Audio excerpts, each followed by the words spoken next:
warahmatullahi wabarakatuh. Apa kabar? Kembali berjumpa dengan saya Irsbeno Arif dari Forum News Network. Soal kelangsungan dari kereta api cepat Cina Jakarta-Bandung ini sekarang menjadi polemik yang berkepanjangan gitu ya. Media-media saya amati dalam beberapa pekan terakhir ini banyak menyoroti, apalagi kan kemudian kita tahu tetangga kita, yakni Malaysia dan Singapura yang juga sedang membangun proyek kereta api cepat Cina dengan kerjasama dengan Cina itu sudah membatalkan rencana pembangunannya, walaupun kemudian yang kena denda ini Malaysia. Nah, saya akan mengajak Anda untuk ngobrol dengan Mas Antoni Budiawan. Beliau ini adalah Direktur Eksekutif PEPS. PEPS itu Political Economy dan Policy Studies ya, sebuah lembaga kajian ekonomi dan politik. Halo Mas Antoni, gimana Mas Antoni? Masih saya lihat ini status Twitternya masih fokus persoalan kereta api cepat Cina dan juga soal-soal lain. Lalu apa sih yang Anda khawatirkan soal kereta api cepat Cina ini? Begini, yang kita khawatirkan adalah bahwa proyek ini berpotensi mangkrak. Nah, mangkrak ini dari artinya apakah ini sudah kita terlambat, awalnya 2018, 2019 ya harusnya beroperasi, lalu kemudian sampai terakhir beberapa kali terlambatan sampai 2022 April yang lalu harusnya juga sudah selesai. Lalu kemudian sekarang lagi terlambat lagi menjadi Juni ya 2023. Pertanyaannya adalah bahwa Juni 2023 ini akan jalan apa tidak gitu. Nah, sekarang terlambatan ini bukan hanya teknis, karena kita juga dengar dari dirut yang bertanggung jawab untuk kereta cepat ini bahwa sekarang kasnya tipis gitu. Kasnya udah menipis ya, sudah biaya bengkak dan sebagainya. Nah, ini sangat berpotensi mangkrak. Pertama adalah karena terjadi pembengkakan biaya, meskipun dari 5,5 miliar yang awal proyek itu menjadi 6,07 miliar.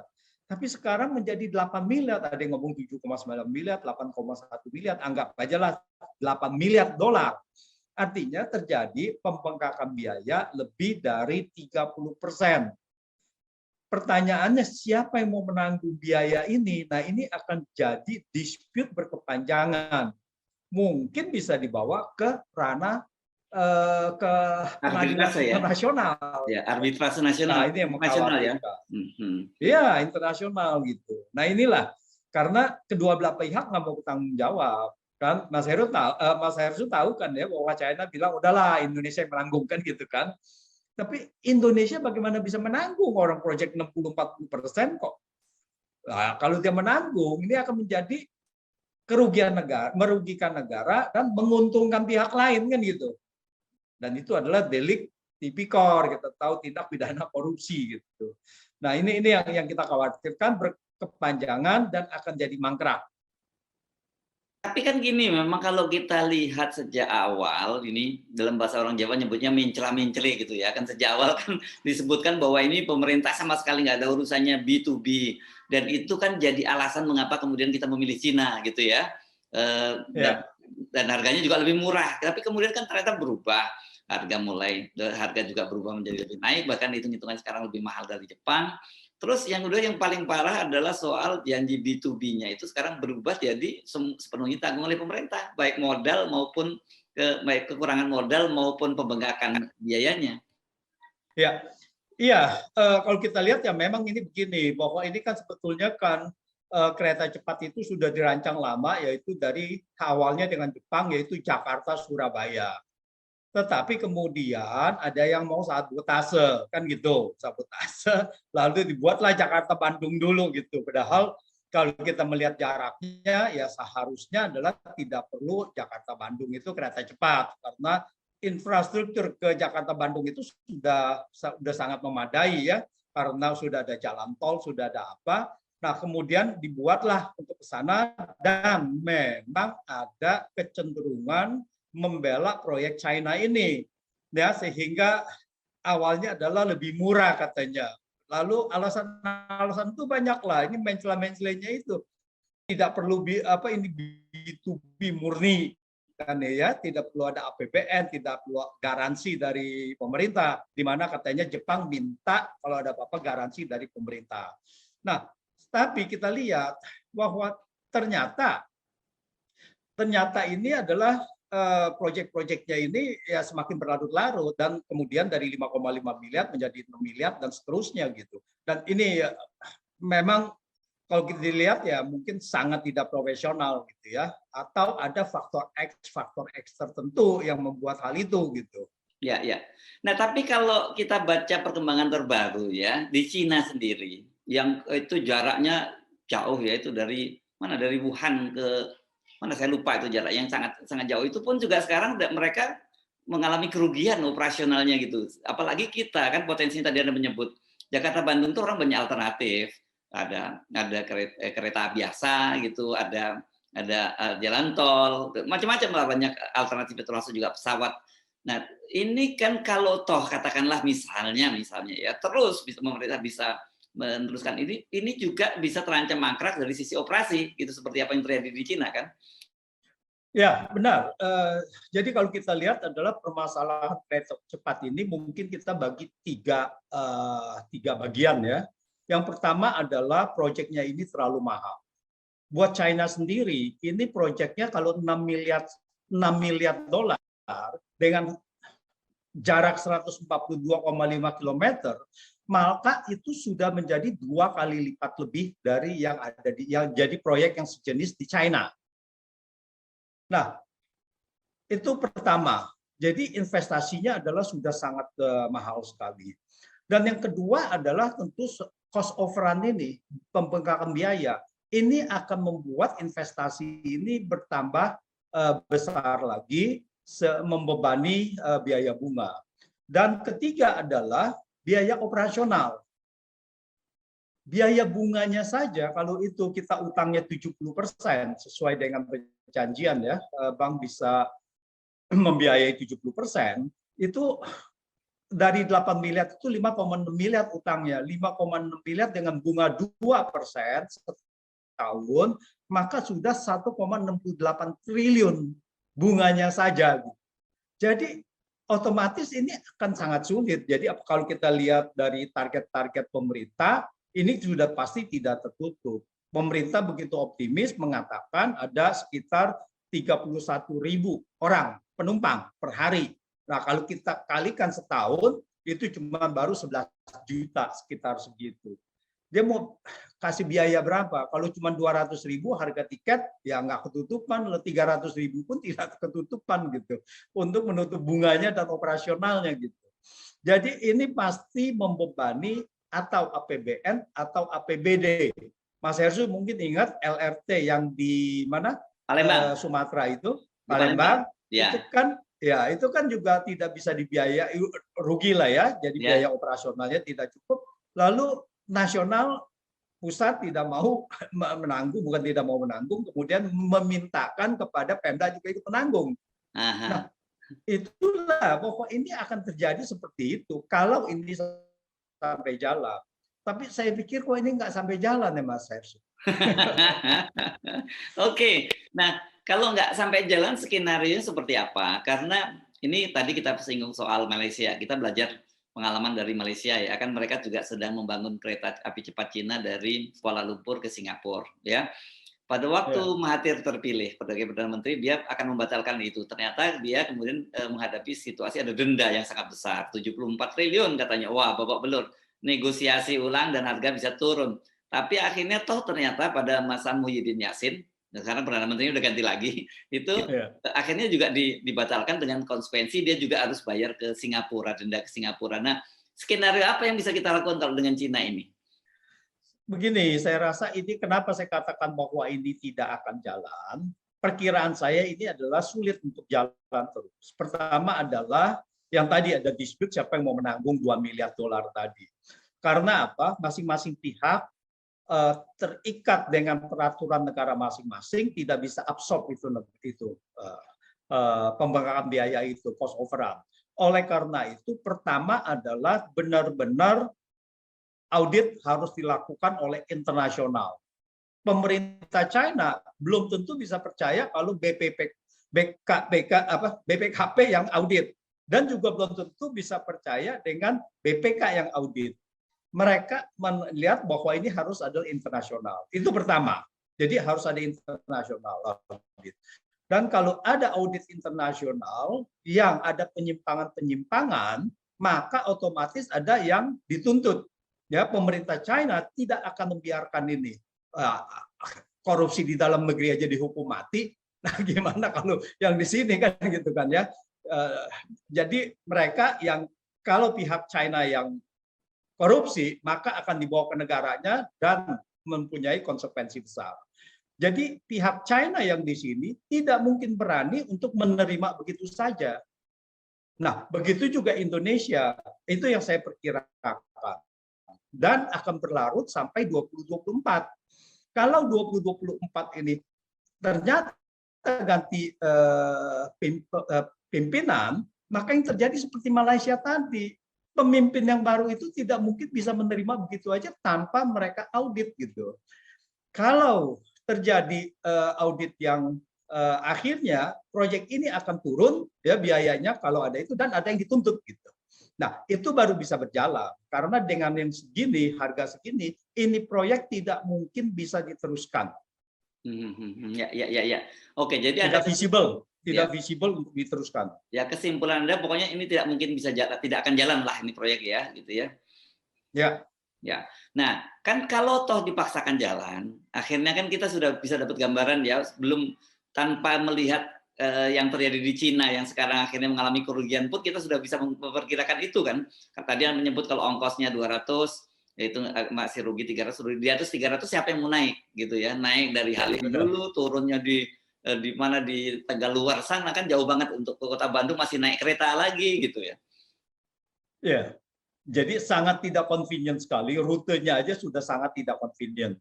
Kalau dengan mobil saat ini, kalau dengan adanya tol layang dari Jakarta ya, itu sudah 2,5 jam sudah sampai di sana.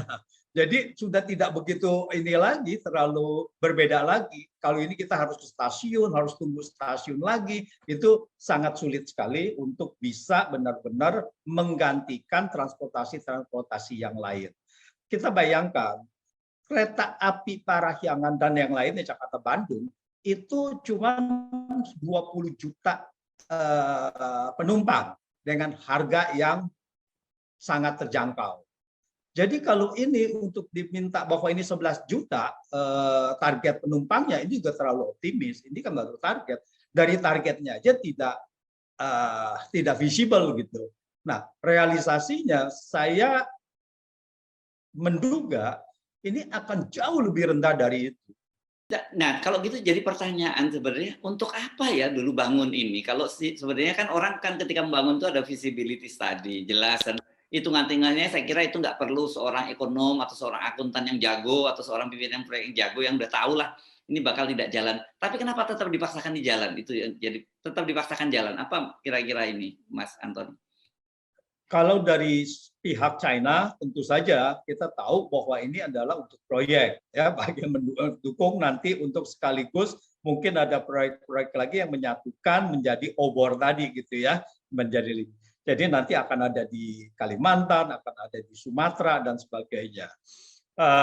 Kalau dari pihak kita, mungkin Jakarta Surabaya mungkin masih masuk akal, ya, bahwa di situ perjalanan kalau sekian jauh itu maka dengan mobil seperti Kuala Lumpur Singapura lah ya, itu akan lebih masuk akal gitu. Semakin jauh semakin masuk akal, dan biaya operasionalnya juga per kilometernya jauh lebih murah dibandingkan kalau cuma 142 km. Dugaannya, awalnya rencananya ini adalah untuk proyek percontohan. Ya kan, bahwa ini Jakarta Bandung kalau ini bagus maka akan menjadi Jakarta Surabaya. Jadi yang membawa proyek ini sudah berangan-angan, wah ini proyek akan menghasilkan uang besar bagi mereka. Jadi itulah bahwa Jepang yang tidak bisa bermain ya mungkin dikalahkan saja kan gitu kan mereka ini.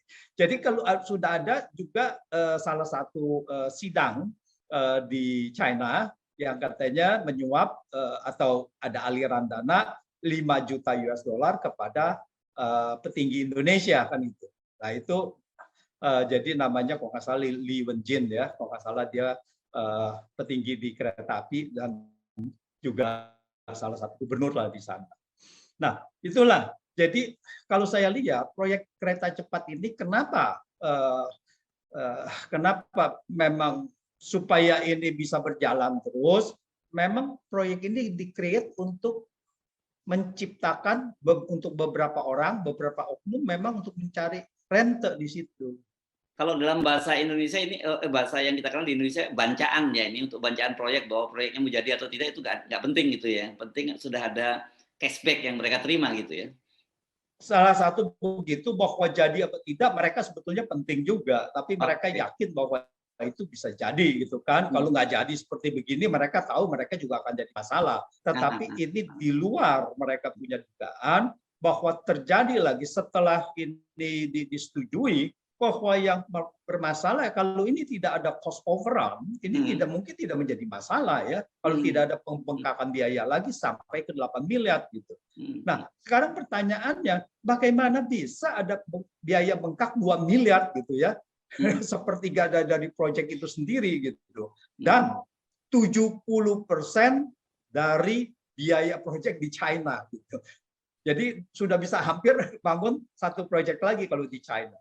Jadi ini adalah sesuatu yang tidak masuk akal sehingga pihak China juga tidak mau bertanggung jawab. Kenapa bisa ini? Nah, inilah yang harus diselidiki gitu. Dan saya rasa untuk kebaikan semua pihak ini harus diselidiki melalui auditor internasional, investigasi. Karena ini sudah lintas ya, kita tidak bisa lagi bilang kalau proyek lokal sih kita bisa bilang ya audit dengan lokal aja cukuplah, dengan BPK cukup gitu, DPR dengan BPK. Nanti hasilnya ya mungkin bisa mereka diskusi dulu setengah kamar kan gitu kan. Tapi sekarang di sini mana bisa gitu. Hasilnya juga tidak akan diakui. Nah, ini yang menjadi masalah.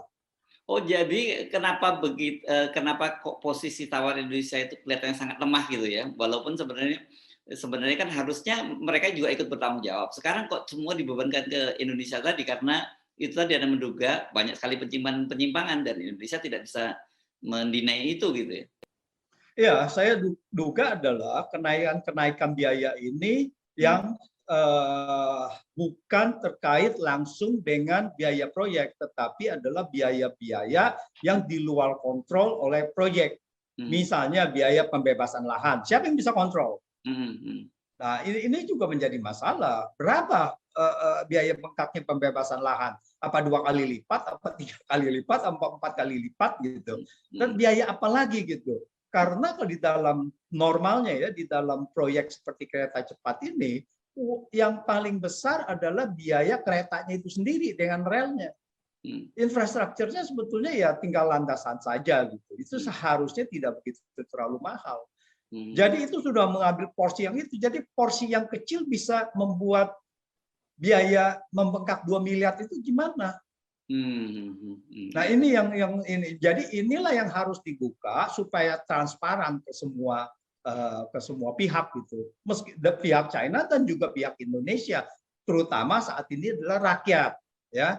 Bagaimana pemerintah dan DPR dapat meyakinkan rakyat bahwa ini adalah proyek yang benar-benar proyek loh, bukan proyek yang bancaan kan gitu. Iya. Kan tapi ada 2 hal kan yang mesti kita pertimbangkan. Oke, kalau toh tadi Anda menyatakan oke lakukan audit. Oke, ketahuan ada penyimpangan, mereka akan ditindak gitu. Tetapi katakanlah proyeknya terus jalan. Tetapi kan tadi dari hitung-hitungan ekonomi ternyata proyek itu juga nggak akan jalan dan terbukti seperti yang terjadi di Cina sendiri kan sekarang juga dia mulai mengalami persoalan terancam bangkrut itu kan kereta api cepat di Cina itu sendiri. Ya, kalau kita asumsikanlah bahwa di sini yang 2 miliar itu tidak ada ya. Artinya itu benar-benar adalah korupsi oleh oknum tertentu. Itu menjadi 6 miliar. 6 miliar itu pun akan dilihat lagi siapa yang menikmati. Karena proyek sejenis di China adalah cuma 3 miliar ya, maksimum 21 juta per kilometer gitu. Jadi kurang lebih 3 miliar. Nah, kalau ini bisa disusutkan lagi dan yang mengambil uang secara tidak sah tadi semua dituntut menjadi kerugian negara atau kerugian negara bersama dengan China ya, tetapi proyeknya sendiri misalkan kita bilang menjadi 3 miliar. dan itu membuat lumayan visible gitu. Oke. Jadi tergantung dari nilai proyeknya ini gitu. Nah ini yang harus dilihat. Harusnya adalah ya meskipun begini, kalau di China tadi, kenapa itu tidak rugi? Karena beberapa trayek itu, beberapa trayeknya mereka adalah jumlah penumpangnya itu tidak memadai. Nah kalau kita asumsikan ini di Jawa ya dengan jumlah penduduk yang cukup besar, Jakarta Bandung, lalu dengan investasi yang memadai dan harga tiket memadai, mungkin jumlah penumpang akan bisa lumayan tinggi, apalagi kalau Jakarta Surabaya diteruskan gitu. Nah, jadi itu masih tergantung jadi harga nilai investasinya. Oke. Nah, sekarang kalau dalam situasi yang sekarang ini dengan posisi yang seperti hari-hari ini, menurut Anda apa yang bisa dilakukan oleh pemerintah? Ya, tidak ada jalan lain, ya harus audit dan memberikan kepercayaan kepada pihak China bahwa ini adalah proyek yang sebenar-benarnya proyek dan pemerintah tidak bersalah. Dan yang bersalah itu harus bertanggung jawab, harus dihukum. Nah, inilah untuk mencuci nama pemerintah dari oknum-oknum tadi. Ya, jadi harus ada audit yang terpercaya yang untuk membuktikan bahwa ini bukan kesalahan pemerintah, tapi kesalahan oknum. Lalu oknum tersebut ya harus dituntut dan proyek ini akan bisa berjalan dan menurut saya setelah itu akan berjalan sangat cepat. Sesuai kereta cepatnya. Ya, kecepatnya, tetapi bahwa apakah kemudian ketika operasionalnya itu kemudian memenuhi target seperti yang direncanakan oleh pemerintah, kan gambarannya lihat kondisi faktual juga akan sulit terwujud kan itu. Iya, tapi kalau yang tadi, kalau harga tiketnya dimurahkan, itu kan akan mendongkrak jumlah penumpang.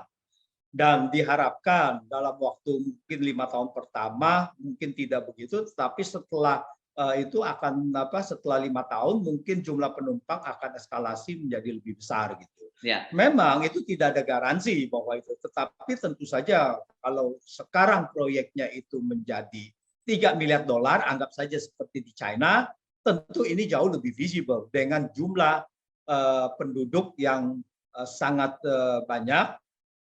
Dan kita tahu bahwa di Pulau Jawa kemampuan masyarakat lebih tinggi ya pendapatannya dari di daerah-daerah lain. Jadi masih saya mempunyai harapan untuk itu. Tapi kan ini kelihatannya bisa jadi kanibal dengan proyek punya kereta api yang lain, karena kan sekarang lead project-nya dialihkan dari Waskita Karya ke kereta api. Dan sementara kita tahu bahwa Jakarta Bandung juga kereta api punya jalur reguler yang selama ini sudah berjalan gitu. Artinya kalau kemudian nilainya dibuat reasonable dan terjangkau publik, kan itu bisa membunuh kereta api yang lain yang sekarang sudah existing, Mas Antoni. Ya, jadi begini, yang diharapkan sebetulnya adalah migrasi dari mereka yang kendaraan jalan darat itu adalah jalan kereta. Karena kalau sama-sama kereta, itu perbedaannya itu cuma sedikit. Mungkin yang ini lebih convenient. Kalau perbedaannya harganya tidak terlalu banyak, ada pasti migrasi dari kereta biasa ke kereta cepat.